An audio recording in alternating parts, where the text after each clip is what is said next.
حضرت ذوالقرنین کا نام سکندر ہے. اللہ تعالیٰ نے ان کو تمام روئے زمین کی بادشاہی عطا فرمائی. جی ہاں، پوری دنیا پر ان کو بادشاہی ملی. یوں کہا جا سکتا ہے کہ پوری دنیا کا ایک چکر لگایا، مشرق سے لے کر مغرب تک دونوں دنیا کے کونوں کو انہوں نے وزٹ کیا. حضرت ذوالقرنین نے 3 سفر کیے اور ان 3 سفروں کا حال قرآن میں بیان ہوا ہے. جی ہاں، کیسی عظیم شخصیت ہیں کہ جن کے سفروں کے احوال قرآن میں بیان ہوئے. آئیے قرآن مجید سے ان تینوں اسفار کے، ان تینوں سفروں کے احوال سنتے ہیں. پہلا سفر، حضرت ذوالقرنین رضی اللہ تعالیٰ عنہ نے پرانی کتابوں میں پڑھا تھا کہ سام بن نوح علیہ السلام کے دور میں ایک شخص آب حیات کے چشمے سے پانی پی لے گا تو اس کو موت نہ آئے گی. اس لیے حضرت ذوالقرنین نے مغرب کا سفر کیا. آپ کے ساتھ حضرت خضر علیہ السلام بھی تھے. وہ تو یعنی حضرت خضر علیہ السلام تو آب حیات کے چشمے پر پہنچ گئے اور اس کا پانی بھی پی لیا، مگر حضرت ذوالقرنین کے مقدر میں نہیں تھا اور وہ آب حیات کے چشمے سے پانی پینے سے محروم ہو گئے. اس سفر میں آپ جانب مغرب روانہ ہوئے تو جہاں تک آبادی کا نام و نشان ہے وہ ساری منزلیں طے کر کے آپ ایک ایسے مقام پر پہنچے کہ انہیں سورج غروب کے وقت ایسا نظر آیا کہ ایک سیاہ چشمے میں ڈوب رہا ہے. جیسا کہ سمندری سفر کرنے والوں کو آفتاب سمندر کے پانی میں ڈوبتا ہوا نظر آتا ہے، وہاں ان کو ایک ایسی قوم ملی جو جانوروں کی کھال پہنے ہوئے تھی. اس کے سوا کوئی دوسرا لباس ان کے بدن پر نہیں تھا اور دریائی مردہ جانوروں کے سوا ان کی غذا کا کوئی دوسرا سامان نہ تھا. یہ قوم ناسک کہلاتی تھی. حضرت ذوالقرنین نے دیکھا کہ ان کے لشکر بے شمار ہیں اور یہ لوگ بہت ہی طاقتور اور جنگجو ہیں. تو حضرت ذوالقرنین نے ان لوگوں کی گرد اپنی فوجوں کا گھیرا ڈال کر ان لوگوں کو بے بس کر دیا. چنانچہ کچھ تو مشرف با ایمان ہو گئے اور کچھ آپ کی فوجوں کے ہاتھوں مقتول ہو گئے.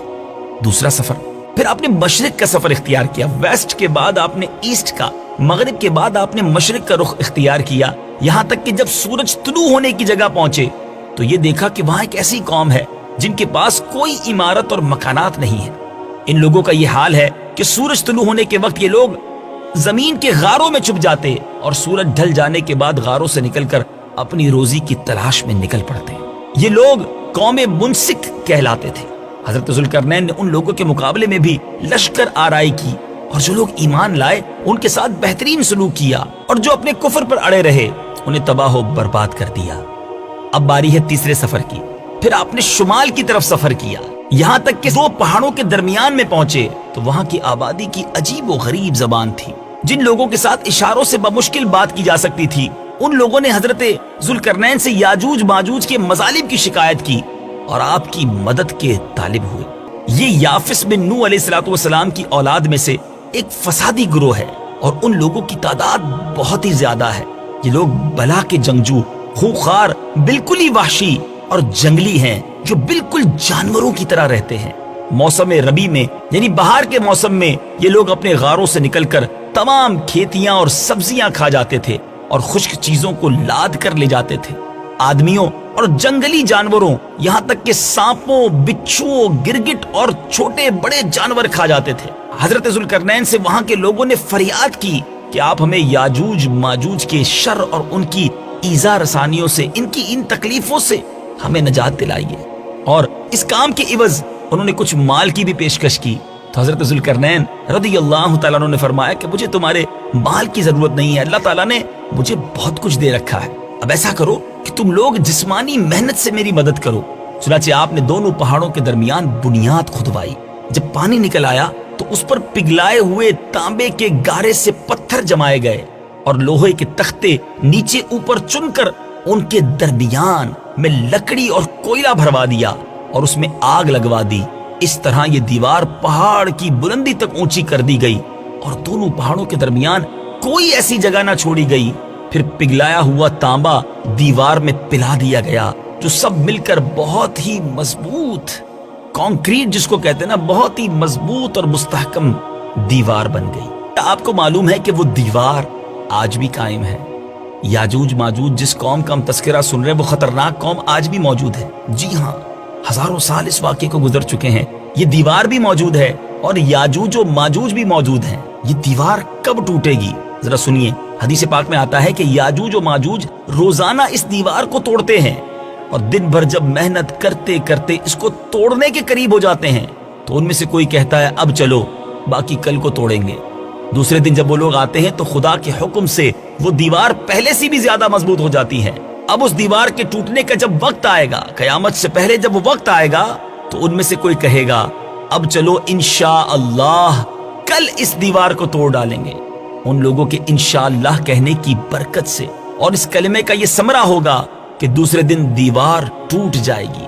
قیامت قریب ہونے کا یہ وقت ہوگا، دیوار ٹوٹنے کے بعد یاجوج ماجوج باہر نکل پڑیں گے اور زمین میں ہر طرف فتنہ و فساد اور قتل و غارت گری کریں گے، چشموں اور تالابوں کا پانی پی ڈالیں گے اور جانوروں اور درختوں کو کھا ڈالیں گے۔ زمین پر ہر جگہ وہ پھیل جائیں گے، مگر مکہ مکرمہ، مدینہ طیبہ اور بیت المقدس، ان تینوں شہروں میں یہ داخل نہ ہو سکیں گے۔ پھر حضرت عیسیٰ علیہ السلام کی دعا سے ان لوگوں کی گردنوں میں کیڑے پیدا ہو جائیں گے اور یہ سب کے سب ہلاک ہو جائیں گے۔ اللہ تعالی ہم سب کو یاجوج و ماجوج کے فتنوں سے محفوظ فرمائے، ہم سب کے ایمانوں کی حفاظت فرمائے کہ قرآن مجید میں کیسی کیسی تاریخی باتیں ہیں۔ ہمیں قرآن کے واقعات پڑھنے کا وقت نہیں ہے، اگر قرآن پڑھیں، اس کی تفسیر پڑھیں تو نہ جانے کتنا سارا علم ہم حاصل کر سکتے ہیں۔ دنیا کی بہت ساری باتیں ہمیں معلوم ہیں، مگر اسلامک ہسٹری اور اسلامی واقعات ہمیں نہیں معلوم۔ آئیے نیت کرتے ہیں، قرآن پڑھیں گے بھی اور اس کو سمجھنے کی بھی کوشش کریں گے۔ یاجوج و ماجوج کا یہ کہنا کہ انشاءاللہ کل آ کر دیوار توڑیں گے، تو انشاءاللہ کی برکت سے وہ دیوار بھی ٹوٹ جائے گی۔ انشاءاللہ جو ہے وہ کاموں کو پورا کروا دیتا ہے۔ بعض اوقات ہم کہتے ہیں میں کل آ جاؤں گا، میں شام 5 بجے پہنچ جاؤں گا، میں پرسوں یہ کام ضرور کر دوں گا۔ اگر اس کے ساتھ انشاءاللہ بھی شامل کر لیں تو انشاءاللہ خیریت سے پہنچ جائیں گے، خیریت سے کام پورا ہو جائے گا۔ اللہ کے نام کی برکت سے ہمارے کام میں آنے والی رکاوٹ جو ہے وہ دور ہو جائے گی۔ اللہ کرے دل میں اتر جائے میری بات۔ قرآن پاک کے ان قصوں کو نہ صرف خود سنیے بلکہ اس کی ویڈیو آڈیو کلپ حاصل کر کے اپنے دوست احباب کو، اپنے رشتہ داروں کو، اللہ تعالیٰ مجھے بھی اور آپ کو بھی قرآن پاک سے سچی محبت عطا فرمائے اور قرآن پاک کے نور سے ہم سب کے دلوں کو منور فرمائے۔